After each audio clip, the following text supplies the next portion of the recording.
Allah Subhanahu wa taala berfirman pada ayat yang ke-29 dan yang ke-30 dalam surah Al-Mulk. A'udzubillahi minasyaitonir rajim. Bismillahirrahmanirrahim. Qul huwar rahmanu amanna bihi wa 'alaihi tawakkalna. Fasata'lamuna man huwa fi dhalalin mubin.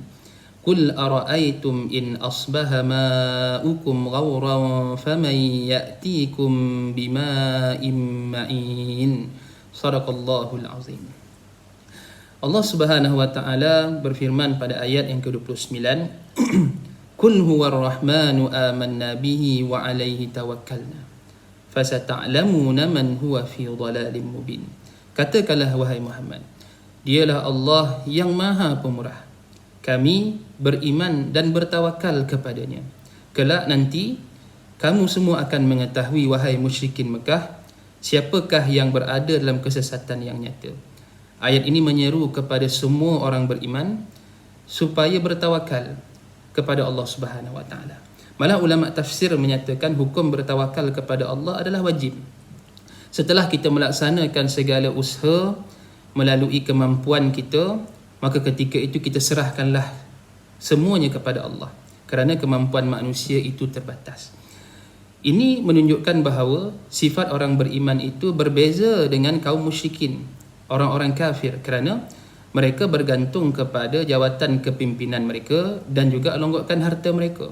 Kerana itulah mereka berdoa akan kebinasaan Nabi SAW, tetapi doa mereka itu ditolak oleh Allah Subhanahu wa taala. Mana mungkin orang yang tidak beriman dan tidak mengakui akan kerasulan Nabi dan menolak hari kebangkitan, doanya dimakbulkan oleh Allah Subhanahu wa taala.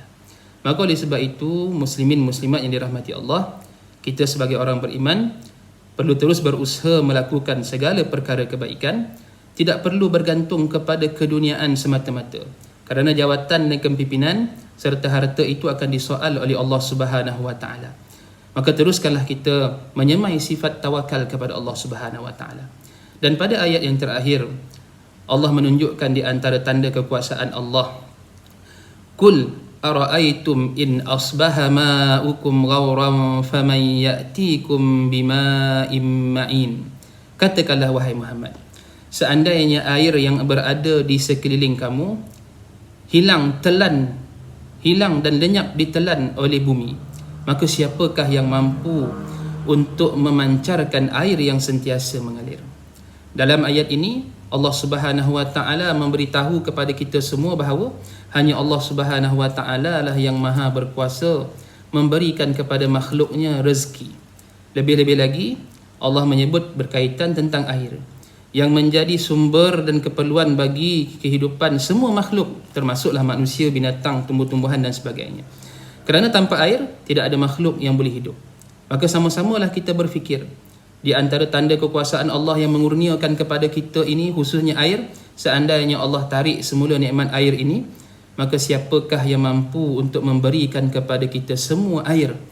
Setelah air yang kita nikmati selama ini Allah beri walaupun kita tidak minta, tetapi akhirnya Allah Subhanahu wa taala tarik. Kerana Allah memberi tanpa perlu meminta izin kita.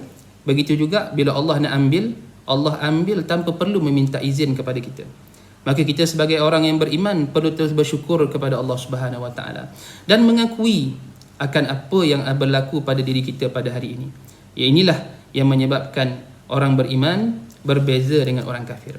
Kata ulama pada ayat yang terakhir ini, apabila Allah Subhanahu wa taala bertanya, "Faman ya'tikum bima'in ma'in?" Maka ketika itu jawablah. Malah ulama kata sunat untuk kita menjawab. Bila Allah tanya, siapakah yang mampu memancarkan air yang mengalir? Maka ulama kata sunat untuk kita menjawab, Allahu Rabbul Alamin. Allah, dialah Tuhan bagi sekalian alam.